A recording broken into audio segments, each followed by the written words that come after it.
Avec Claire Pittola, qui vient d'être élue dans la 2e circonscription de Marseille, les quartiers sud de Marseille, c'est une très grosse surprise parce que dans une soirée où on voit qu'il y a quand même un reflux par rapport à ce qui était escompté, espéré ou annoncé dans les sondages, beaucoup de républicains arrivent à garder leur siège, notamment dans le département.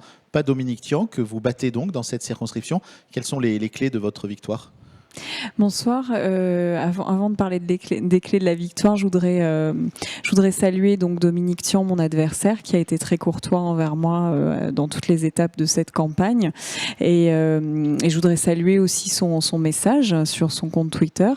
Donc savoir pourquoi finalement c'est moi qui l'ai emporté. Je crois qu'il y a une vague qui s'est confirmée, qui a été celle du premier tour, une vague vers le renouveau et le rassemblement dans cette circonscription-là. Elle a été confirmée par les résultats de ce soir. Et pourquoi vous y arrivez? Et pourquoi pas Madame le prêtre contre Monsieur Tessier ou Monsieur Chamassian contre Madame Boyer?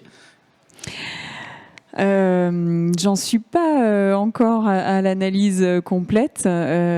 Pourquoi? Enfin, je pense qu'il y a, on a été quand même très présent sur le terrain. Oui. Donc ça, j'ai vraiment eu des retours en ce sens-là, disant que finalement les gens m'avaient rencontré pendant la campagne et me recroisaient. Donc effectivement, j'ai eu l'occasion de croiser plusieurs fois des personnes dans la circonscription. Difficile de croiser tout le monde, mais globalement, j'en ai croisé beaucoup.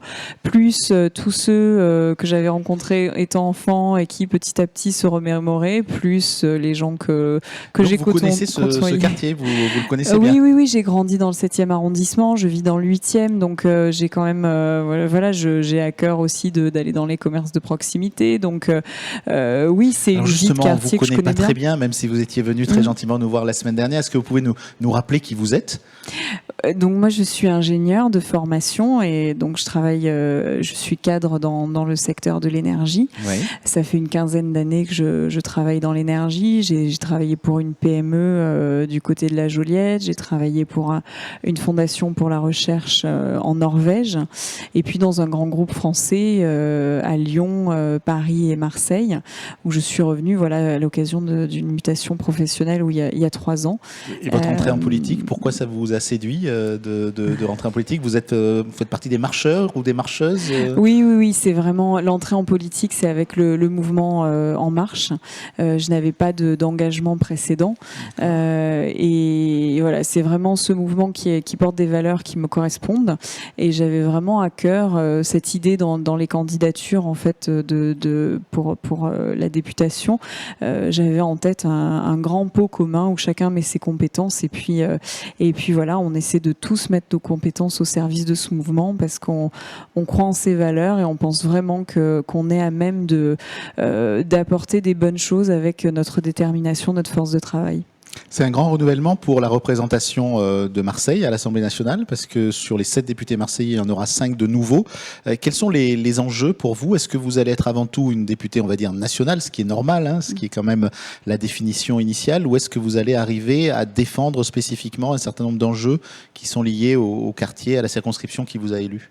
J'ai envie d'être une députée de terrain, donc effectivement, j'ai très envie de faire ce lien avec la circonscription, d'être effectivement au premier plan pour donc élaborer des lois, les voter, mais veiller à toute leur application et leur efficacité et ce champ-là dans la circonscription. Les grands enjeux pour vous de cette circonscription, c'est quoi? Eh bien, il y a effectivement que le renouvellement se passe bien parce que c'est un renouvellement et il faut que ça se fasse dans l'harmonie. Il y a ensuite l'économie. C'est une circonscription qui, ça fait quand même toujours du bien quand l'économie se porte bien. Il y a quand même beaucoup de personnes que j'ai croisées qui sont en difficulté pour avoir un emploi stable. Donc, c'est important de soutenir l'économie et l'emploi. Il y a tout ce qui est développement durable avec le bord de mer et donc effectivement ce sont les concitoyens ont très à cœur la propreté et l'entretien du bord de mer. Il y a aussi la sécurité qui a été beaucoup évoquée lors de la campagne et enfin côté éducation, favoriser l'accès à la culture et aux pratiques sportives. Et vous aurez le temps de faire tout ça en 5 ans? Non, on va travailler dur et oui, on fera un maximum de choses et j'espère de grandes choses.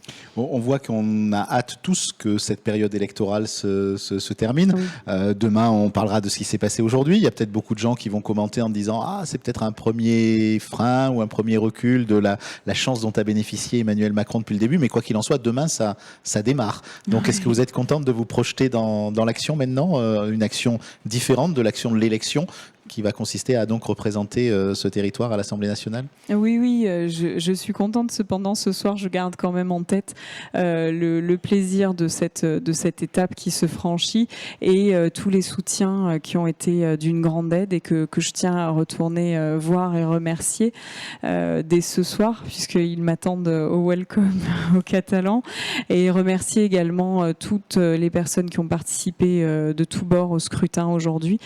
C'était une journée qui a été longue avec l'abstention, donc qui a été forte, et aussi avec la chaleur qui rendait parfois très incommodant la tenue du scrutin. Donc merci à tous. Merci beaucoup Claire Pittola, et puis bon courage et bonne chance pour vos débuts à l'Assemblée nationale. Merci. Merci, au revoir.